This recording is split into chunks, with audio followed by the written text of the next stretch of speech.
J'ai compris très tôt que le livre allait être une ressource en toutes circonstances. Quand on a un livre, on a quand même une compagnie de l'évasion, et ça, je trouve ça assez génial aussi. Perchissime, le magazine audio du Perche. Je suis Amélie Dague et je vous souhaite la bienvenue.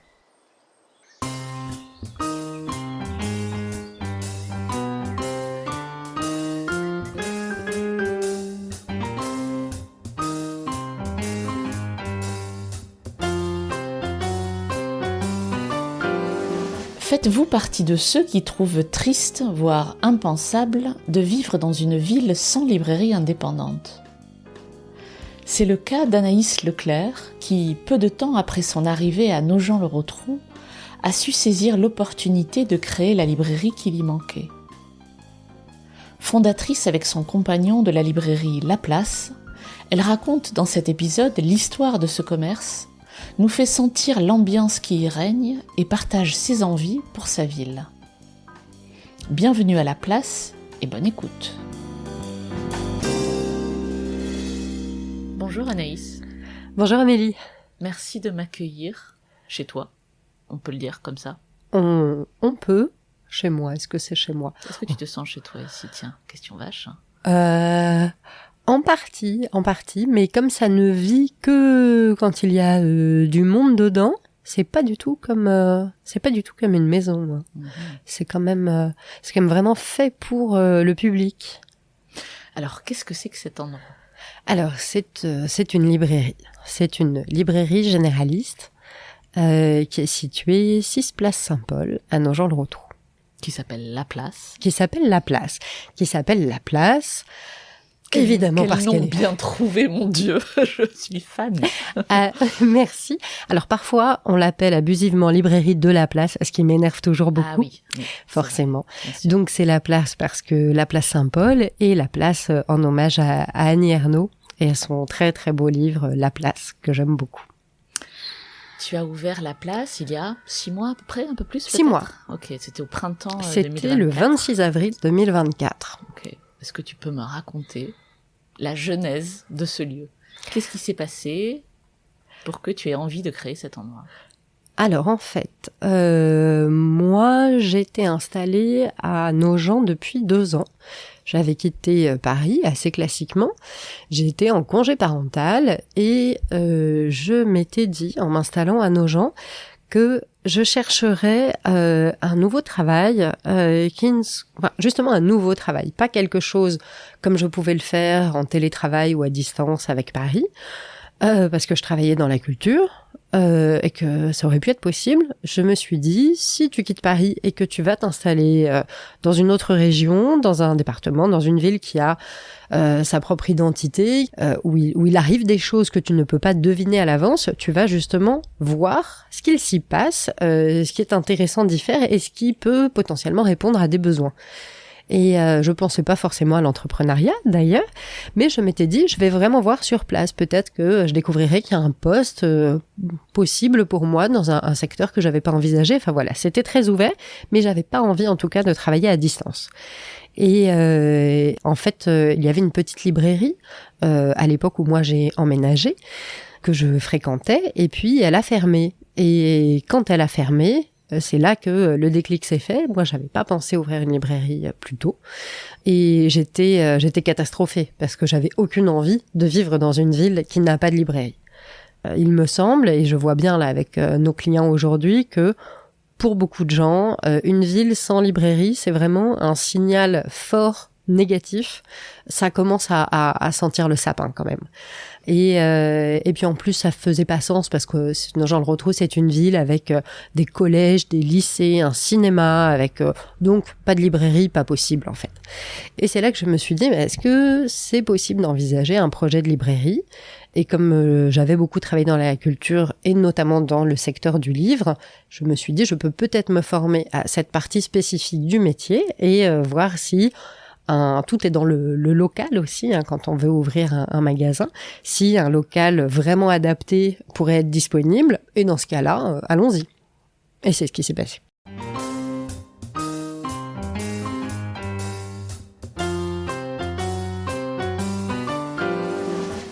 17 mois, c'est presque le temps de la maturité. T'as passé 2 grosses saisons, pas encore 4, mais t'as déjà une bonne vue de ce que c'est, en fait. Est-ce que la place ressemble à ce que tu imaginais quand tu t'es dit, pourquoi pas nous, il y a 1 an et demi, si je comprends bien, à peu près maintenant?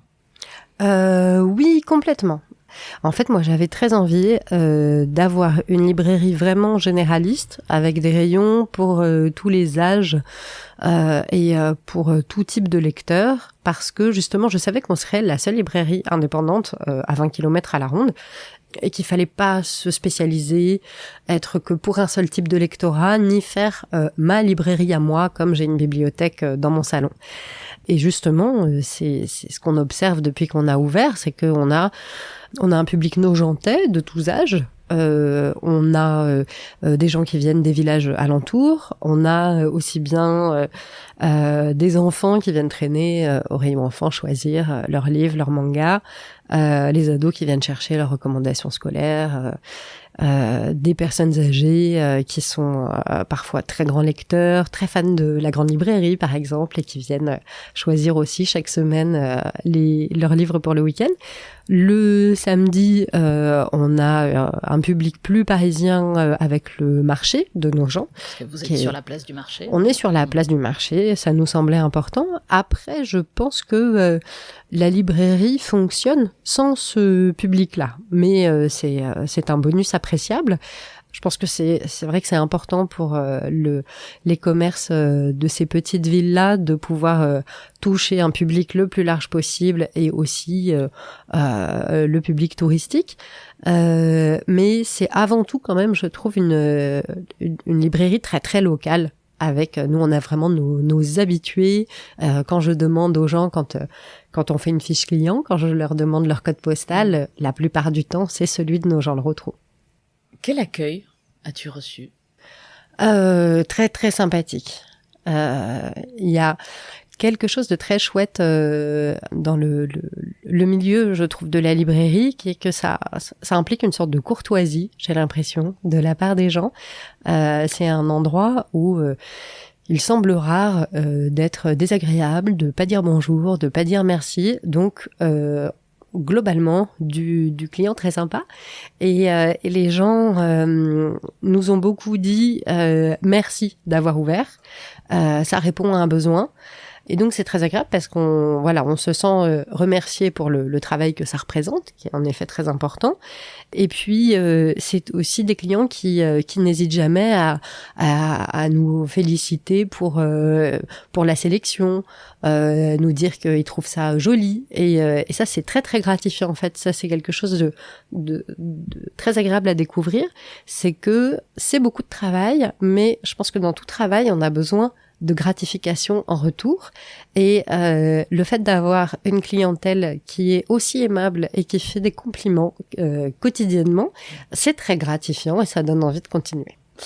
Donc tu le disais, il y a une sélection, tu fais un choix. Ce qu'on peut dire peut-être en aparté, c'est qu'effectivement la production éditoriale, la production de livres en fait est vertigineuse en France, elle est vraiment, et ça ne s'arrête pas, ça baisse un peu d'année en année, mais ça baisse un peu. Mais oui, alors je ne sais pas si les gens ont ces chiffres en tête, mais si on prend toutes sorties confondues sur une année qui va tout inclure, des rééditions, des nouvelles sorties, des traductions, etc., c'est 60 000.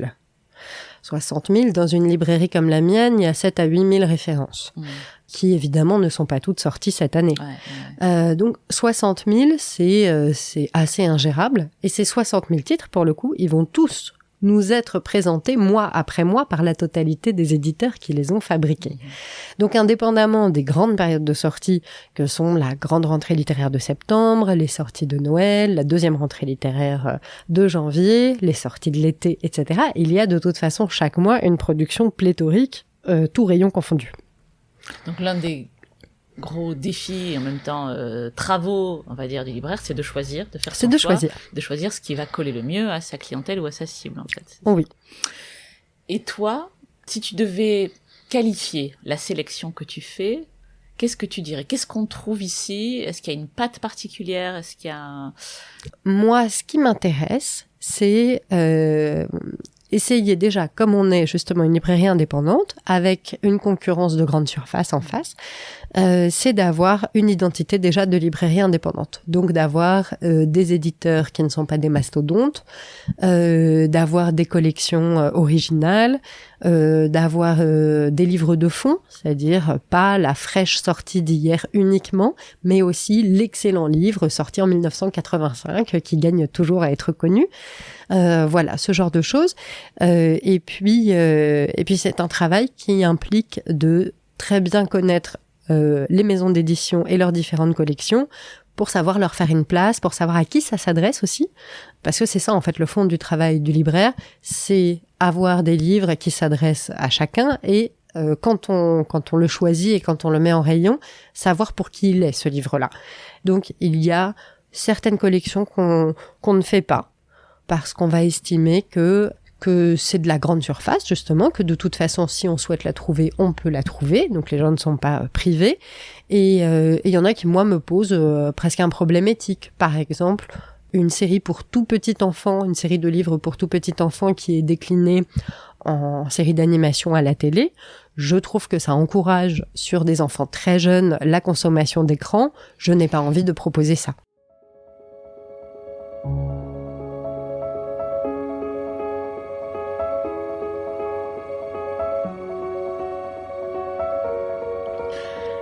Qu'est-ce que tu préfères dans ce métier qui est nouveau pour toi ?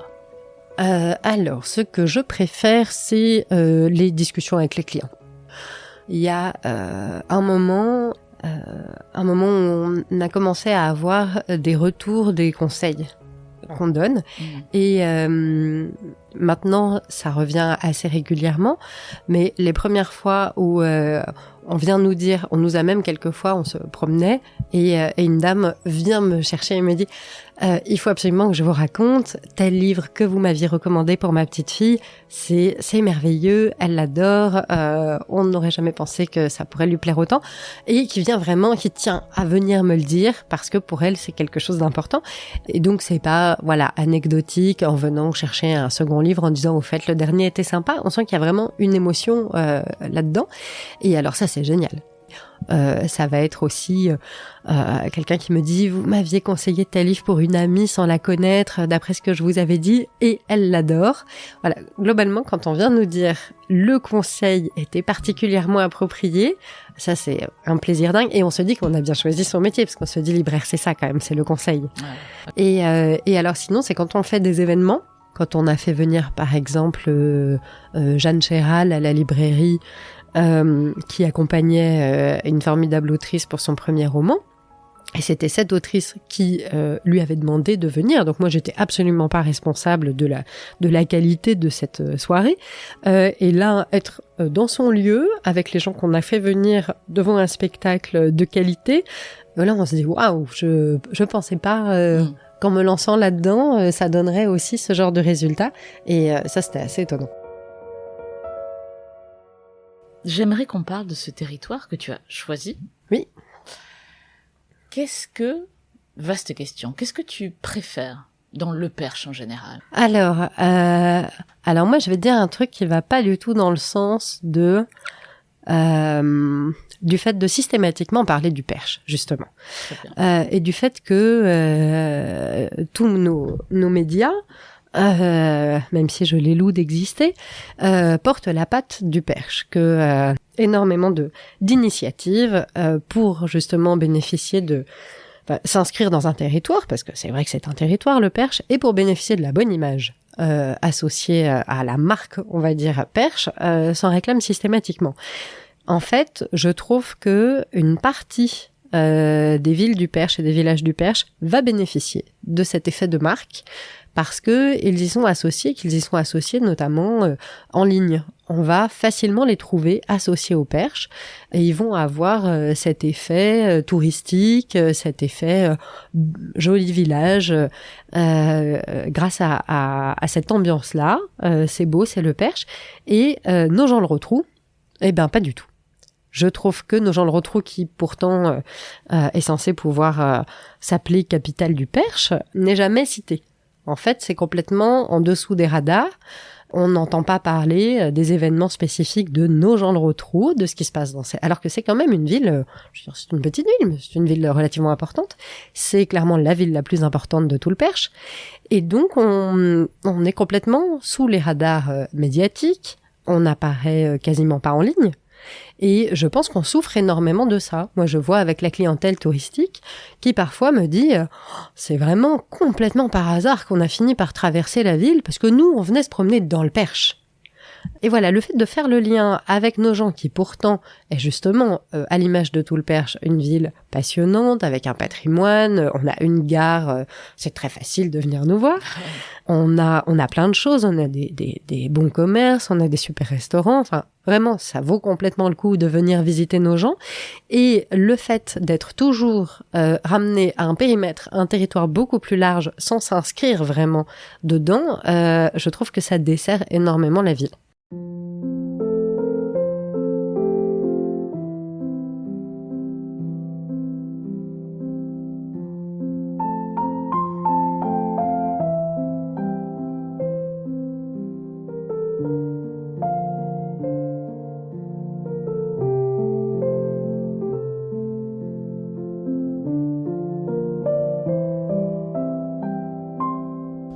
Alors moi, il y a une balade que j'aime beaucoup faire. Moi, j'habite dans le quartier du Paty, qui est un quartier historique à Nogent. Après, un peu tout Nogent est un quartier historique. Oui, j'ai l'impression. Mais le Paty est un quartier historique parce qu'il y a vraiment des maisons médiévales et qu'on est au pied du château. Et au Paty, il y a des balades assez géniales à faire en grimpant justement vers le château. C'est toute une petite colline à monter et la très jolie rue des Marches. Voilà, on va monter petit à petit et où on peut faire une petite embardée sur le côté et découvrir un jardin caché très très peu fréquenté mais public, comme ça à mi-chemin de cette rue vers le château.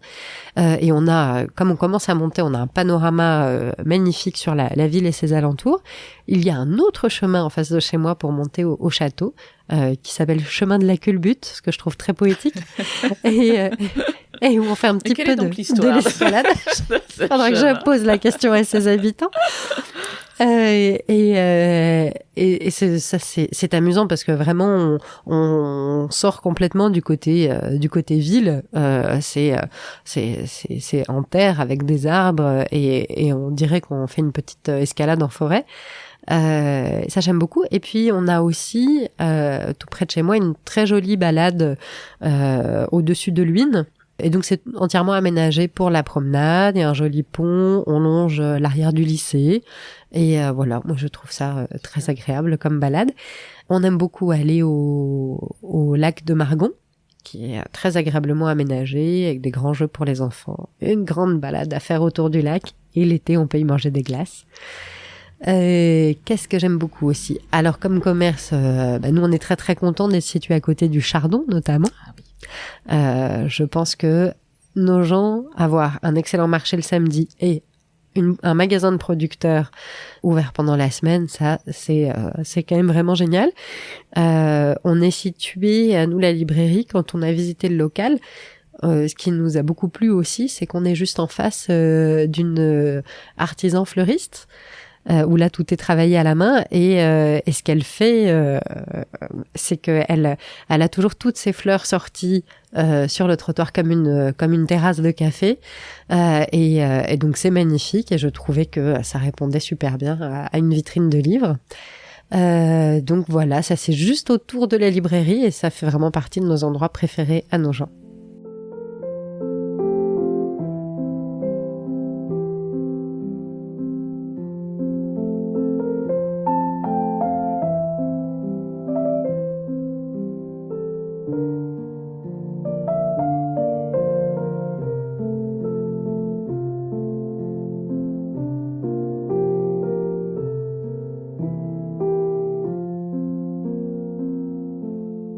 Est-ce qu'il y a, j'y vais carrément franco, mais est-ce qu'il y a des lectures qui, toi, ont changé ta vie?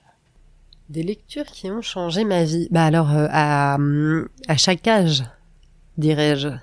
Mais lire Roald Dahl enfant, c'est classique. Je vais faire des réponses assez classiques. Mais ça me va bien. Et donc découvrir Roald Dahl, je devais avoir 6 ou 7 ans. Ça a été vraiment décisif, je pense. Je viens d'une famille où on lit beaucoup. Donc en tout cas, moi, il y avait des livres à la maison, c'était considéré comme un loisir de base. Et moi, j'étais tout autant une petite fille rat de bibliothèque qui aime bien lire dans son canapé qu'une enfant qui galope dehors et qui grimpe aux arbres. Donc c'est très compatible, je tiens à le rappeler. Et Roald Dahl, justement, c'était des aventures. Alors déjà, il y en avait plein. Il y avait une dizaine de livres pour enfants de Roald Dahl, tous plus géniaux les uns que les autres. Et Roald Dahl, ça commence toujours par, si on mettait de côté les parents, qu'est-ce qu'il arriverait aux enfants? Alors évidemment, c'est toujours le postulat du conte, mais là, c'était beaucoup plus drôle. Par exemple, dans Mathilda, voilà l'histoire de cette petite fille totalement surdouée qui a des parents monstrueux. Le principe, ça n'est pas tant que les parents ne sont pas là, c'est qu'ils sont monstrueux.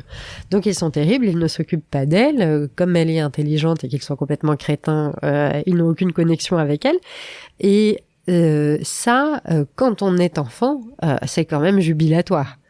Et puis c'est un art de la narration où quand on plonge dedans, eh bien on ne s'arrête plus et on oublie complètement ses soucis du quotidien, de l'école, de ses parents, de ses copains. On est dans son histoire et ça, donc j'ai compris très tôt que le livre allait être une ressource en toutes circonstances et que ça allait. Moi, je m'ennuie vite. Je m'ennuie facilement, je déteste la solitude et le livre vient quand même assez facilement combler ce problème-là. Parce que sinon, moi, vraiment toute seule, je sais pas du tout quoi faire de mes 10 doigts. Je ne suis pas manuelle. Enfin bon, donc voilà. Quand on a un livre, on a quand même une compagnie de l'évasion. J'étais pas non plus une grande fan. Après, en grandissant, j'étais pas une grande fan de voyage.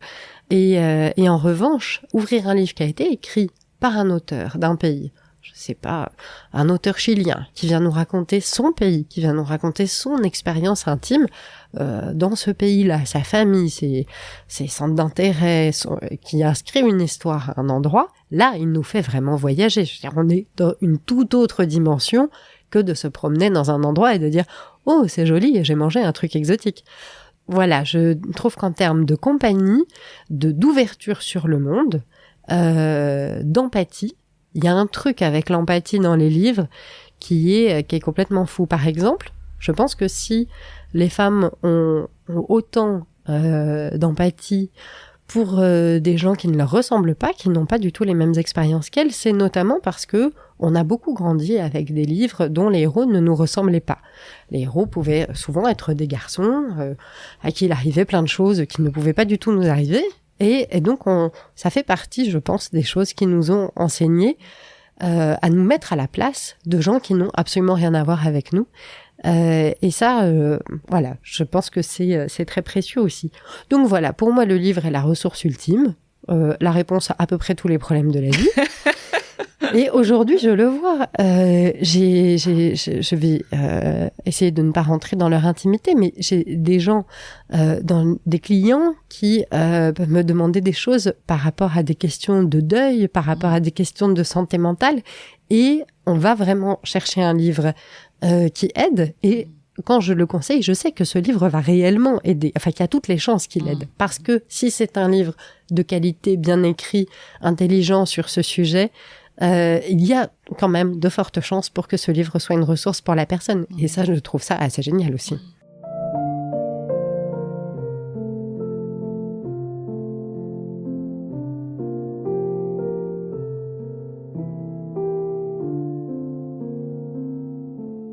Il existe des livres qui sont particulièrement agréables d'accès quand on a déconnecté avec cette habitude qui est en effet un peu à rebours de nos habitudes contemporaines, qui consiste quand même à être immobile, ne pas avoir 4 activités en même temps, reposer un petit peu son cerveau, le concentrer sur une tâche précise. Et c'est vrai qu'on est très sollicité à être connecté à plein de choses, à être sollicité sur plein de tâches, à avoir du bruit en même temps.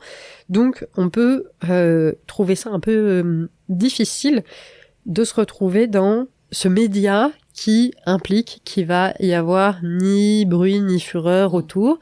Ça veut pas dire que ça va pas arriver dans l'histoire, mais voilà, ça peut être quand même assez éloigné de nos habitudes quotidiennes.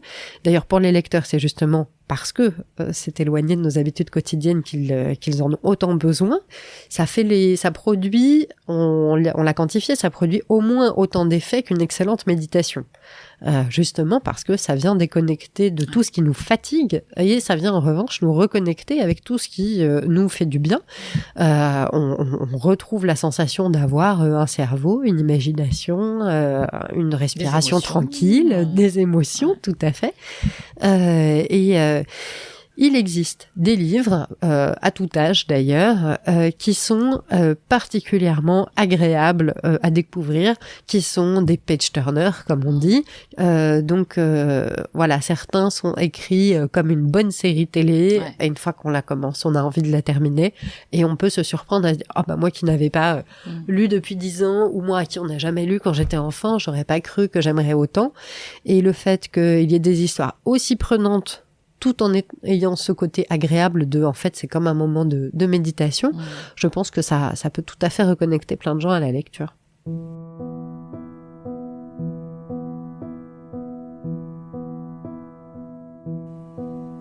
Qu'est-ce que je peux te souhaiter à toi?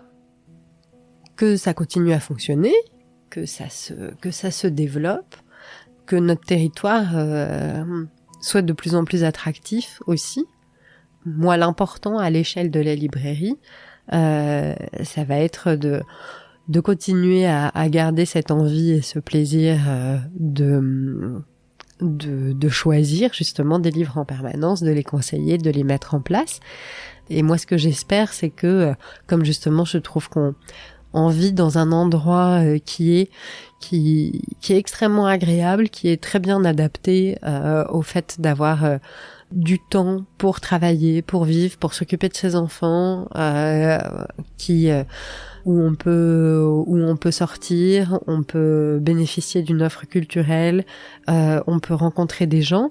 Ce que je nous souhaite, c'est que sur cette base-là, que je trouve déjà solide, on puisse continuer à développer ça, mieux le mettre en valeur, parce que justement on ne sait pas toujours que nous avons tout ça à portée de main, que sur les quelques points où nous ne les avons pas encore, je pense par exemple que ce serait super d'avoir un lieu vraiment plaisant pour les jeunes, et je pense pas tant aux jeunes de 18-20 ans qui se connaissent et savent s'occuper, que à nos jeunes trentenaires qui n'ont pas d'enfants et qui aimeraient pouvoir sortir et qui en plus sont les actifs qui font tourner notre ville. Donc j'aimerais qu'on sache faire une proposition vers eux pour que la ville leur soit plus agréable. Et donc voilà, tu peux nous souhaiter, je pense globalement, que en France, nos petites villes se développent, qu'on se décentralise. Et peut-être aussi avoir que la ruralité, c'est pas uniquement avoir des grandes maisons sur 3 hectares, un petit peu perdues, et puis de temps en temps on prend sa voiture et on va faire des courses. C'est aussi vivre à nouveau dans les villages, dans les petites villes, et en faire des lieux de vie complets.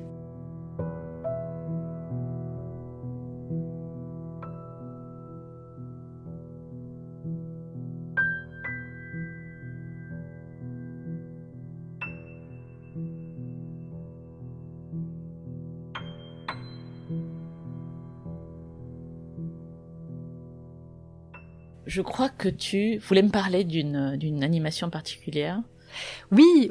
Alors, maintenant qu'on a testé différents formats d'animation, donc on a fait des rencontres en musique, on a fait de la rencontre auteur où on discute de l'œuvre avec l'écrivain et tout ça.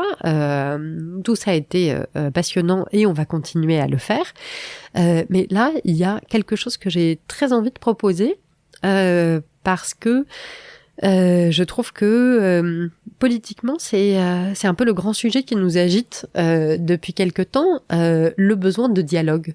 le besoin de dialogue et de débat qu'on a tous, et on manque, je pense, d'espace, de lieux pour discuter. On se retrouve à observer dans les médias des gens qui ont des débats qui sont même plus des débats d'ailleurs, qui sont des batailles rangées où chacun défend son opinion de façon assez violente.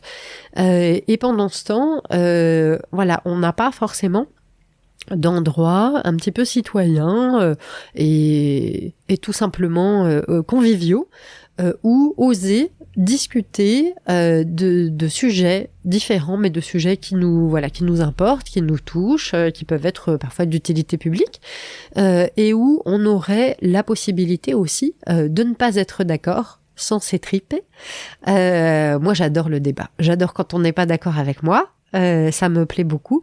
Je déteste l'entre-soi. Je trouve que ça fait partie de notre grand problème des écrans aujourd'hui et de ce en quoi le livre est une ressource, c'est que on ne peut pas rester dans sa bulle d'information, on ne peut pas non plus rester que dans des cercles qui vont toujours dans notre sens et avoir des lieux ou des moments, en tout cas des événements où on est invité à écouter, à participer, à ne pas être d'accord, à abonder dans le sens de quelqu'un. Je trouve que ça, ce serait passionnant. Ça me ferait vraiment plaisir de proposer quelque chose dans ce sens-là. Donc là, mon idée, ce sera soit à la librairie, soit si on trouve une possibilité avec la mairie dans une petite salle de spectacle de nos gens. L'idée serait d'avoir une programmation régulière autour des sciences humaines, parce qu'en fait, on travaille un petit peu toujours la littérature en librairie, avec les venues d'auteurs. Et là, l'idée, ce serait de travailler sur des essais, avec des sujets variés, et où on pourrait faire venir un ou des auteurs, des gens qui peuvent être spécialistes de ce sujet dans la région ou militants de ce sujet dans la région, et on pourrait comme ça organiser un débat public avec une participation du public qui serait venu sur un format de soirée, et où je me disais que ça pouvait aussi être quelque chose qui vient animer nos soirées nogentaises. Voilà, donc ce n'est pas encore fait, mais j'aimerais beaucoup qu'on arrive à mettre en place ce type d'événement.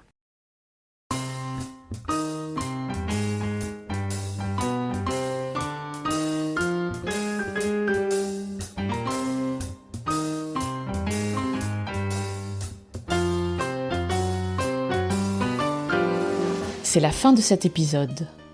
La librairie La Place est située 6 place Saint-Paul à Nogent-le-Rotrou et vous pouvez suivre sa riche actualité sur Instagram et sur Facebook, tout comme celle de Perchissime.